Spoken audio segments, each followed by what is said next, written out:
Hello mga be! For this video, share ko lang po ang aking Bicol Express recipe, ang favorite po ng bayan. At syempre, isang kutsa po muna natin ang ating pork. At kapag medyo brownish na at okay ng ating pork meat, pwede na po natin igisa ang ating bawang.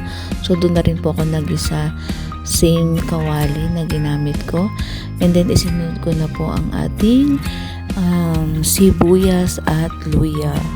I-mix lang natin lahat mga besh para ma-absorb ng meat yung lasa, especially ng luya.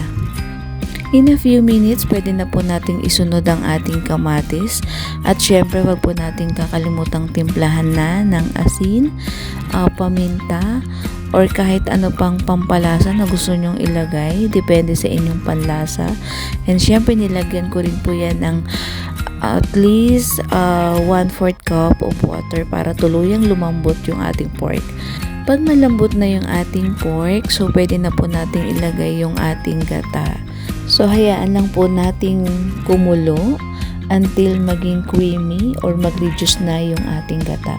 So while waiting po and while you're watching this video, please like and share this recipe of Bicol Express. At syempre, nilagay ko na po ang ating sitaw. So ito po lagi ang ingredients na sinasama ko pag nagluluto ako ng Bicol Express. Well, it depends pa rin po sa inyo kung gusto nyo pong lagyan or hindi.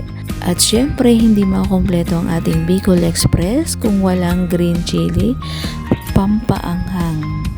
At ayun na ngayon, na few minutes, pwede na po nating iserve ang ating Bicol Express. And hope you like this video mga be. Thank you for watching and God bless.